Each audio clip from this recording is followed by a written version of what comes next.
Sequel to our game that we put out in 2006, Red Orchestra Ostfront. I'm going to start by showing you some of our multiplayer game types. The first one I'm going to show is entitled Territory. Territory was a game type that was featured in the original Red Orchestra, but we've greatly enhanced and expanded it for the new game. The first level that I'm going to show you is a remake of one of the most popular Red Orchestra Ostfront maps. The original map was entitled Danzig. This new map is actually set in Stalingrad, but with the same layout as the original Danzig map.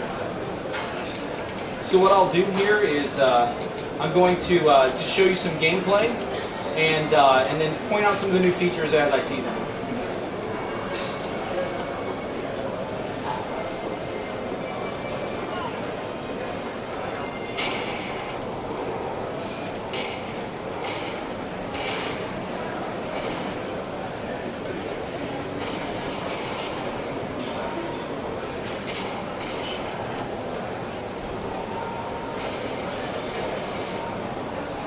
So what I'm demonstrating here is our first-person cover system.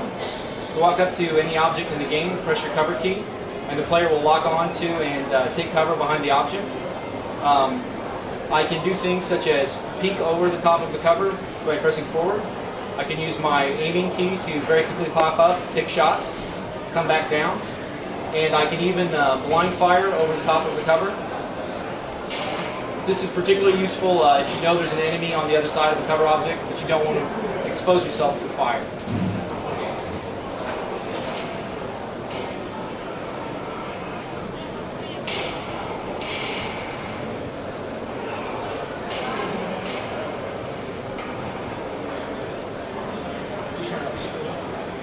About 35.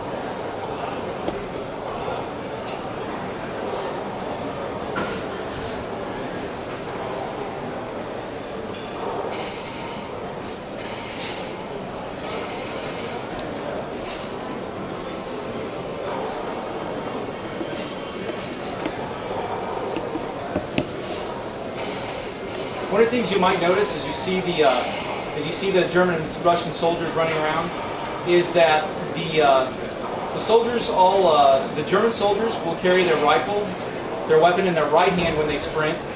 The Russian soldiers will carry their weapon in two hands when they run. This has been added to the game not just as a visual element, but also as a gameplay feature. Because if you see a soldier in the distance running with their rifle in one hand, you know it's a German soldier. If you see a soldier running in the distance with their rifle in two hands, you know it's a Russian soldier. So it makes it easier to figure out if it's an enemy soldier in the distance and not a friendly soldier.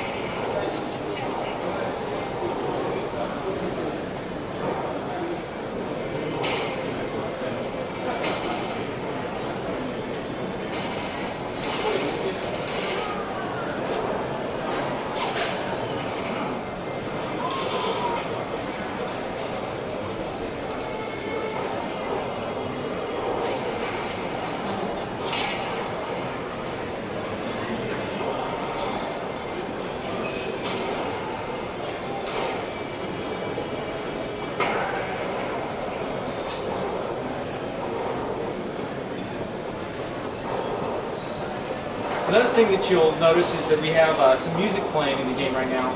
One of the things that we're really excited about is we've implemented a fully dynamic music system for the game. What this means is we track the morale state of both teams, and based on the morale state, we change the music dynamically. So if your team is doing really well, you'll hear triumphant music. If your team is doing poorly, you'll hear more somber music. We're also really excited to say that we've been able to bring on composer Sam Ulick to do the soundtrack. Sam is best known for his work on the games Mass Effect and Mass Effect 2.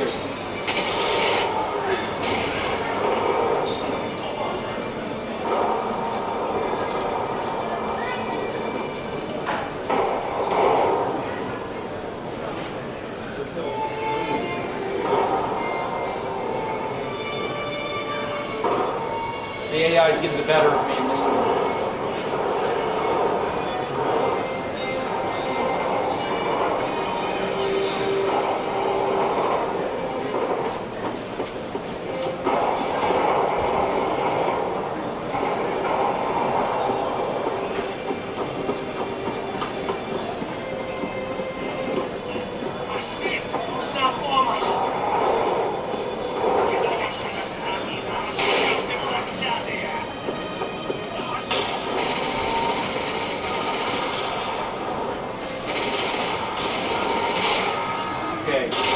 time to move on to the next map.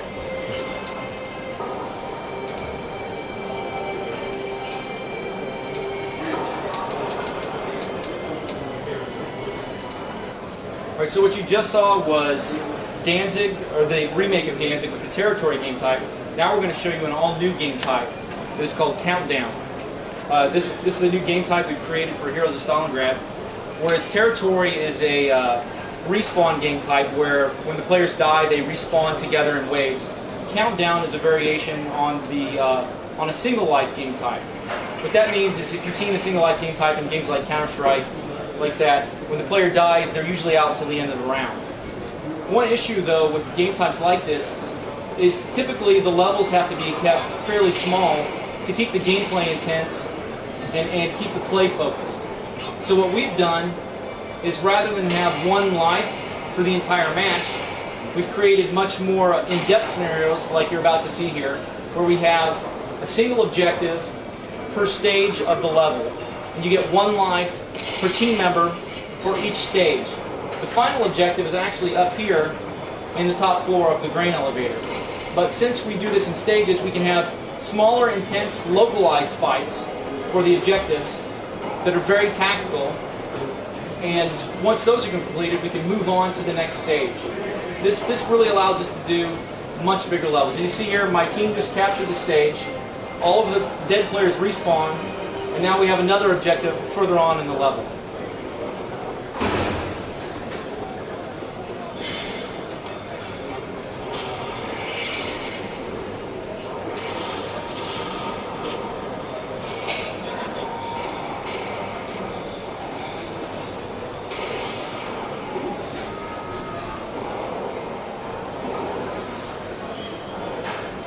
Now, I mentioned before this was a single life game type. However, when you're playing in single player with AI, if there are any live AI teammates, you'll take over those players if you die. If you're playing with all human players, then if you die, you're out until your team completes a stage or until your team loses.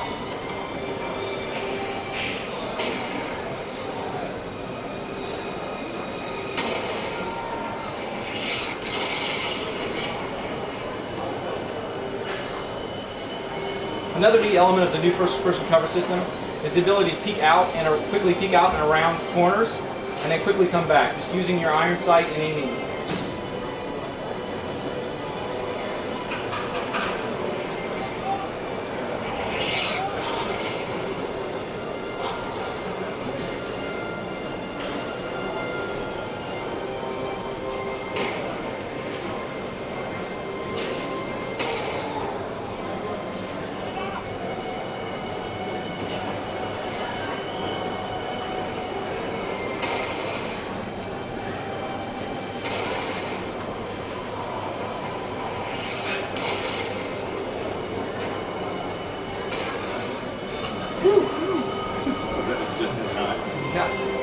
That's one thing you might notice popped up at the end there, a little timer up here.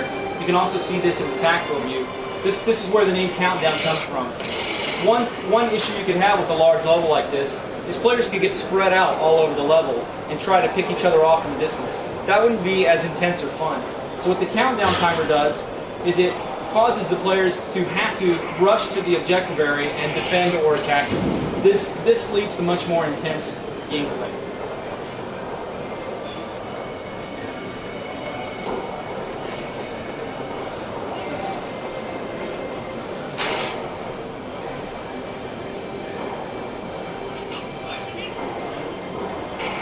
One thing I don't believe I pointed out earlier, we like to mention that while we're really excited what we have to show today, it is an late alpha build, so you could expect to potentially see some bugs or incomplete content. One thing in particular, the sounds are all placeholder sounds we've implemented from our first game, and they'll all be replaced for the final version of the game.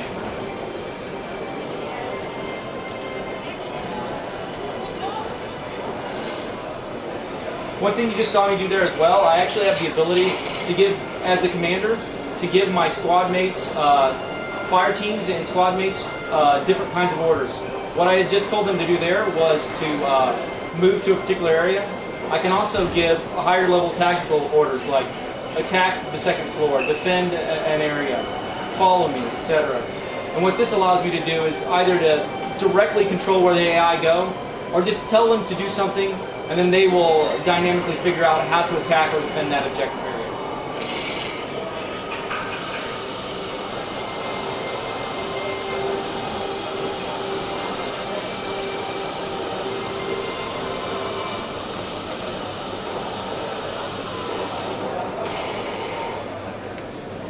So let's see if I can get one of my fire teams up here to help clear out this room.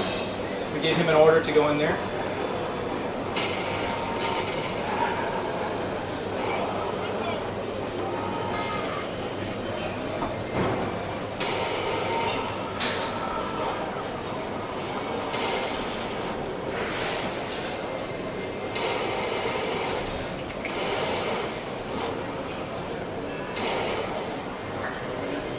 Alright, what you're seeing here is what we call our slow death effect. If a player gets shot in a vital area such as the head or the heart, the player will die instantly. But if they get shot in some place like the stomach, they could bleed out over a few seconds and have the opportunity to take a couple last shots while they're dying. Control is diminished, so it's difficult to do, but they can possibly get revenge on their attacker.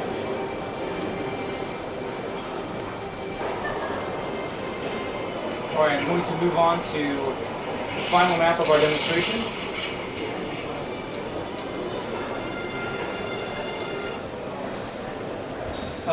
Are you familiar with the original Red Orchestra? No? Okay. Well, one system that we had in the original Red Orchestra that was really innovative was what we called our 3D scope system.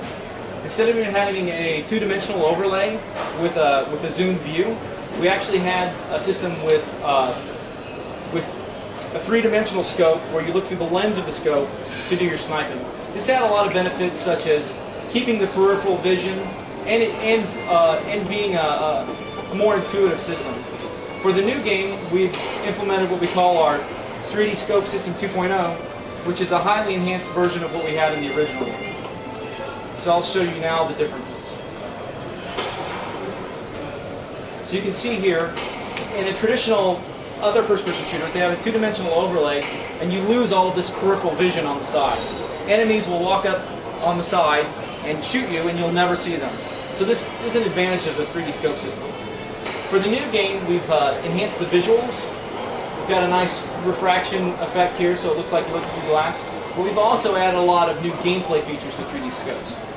If you've looked through a telescope or binoculars or a sniper scope before, you know when the lens gets misaligned, you get this black shadow effect.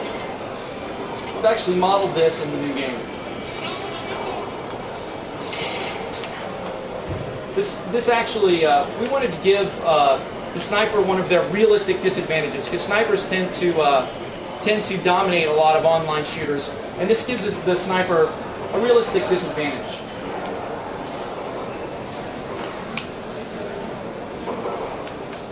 We also feature a full ballistic system, as we did in the first game, with the bullet drops over distance. One issue in the original game, though, that made it difficult is if someone was far away, you had to shoot a little bit higher to hit them and estimate where the bullet was going to land. In the new game, just like the real sniper rifles, we've added the ability, just with the roll of the mouse wheel, to adjust the range that the weapon is aiming at. So for instance, if there's an enemy at 300 meters, you dial in 300 meters and shoot directly at them. This is a lot easier to do. Another thing about sniping in games is when enemies get near you, it's difficult to shoot them. If they're far away, it's not too bad. When they get near you, it's difficult. So one of the things we've learned in our research on these weapons is these World War II sniper rifles were still equipped with their regular weapon sights. So we've added the ability to very quickly switch back and forth between the regular sights for nearby combat and the 3D scope for long-range combat.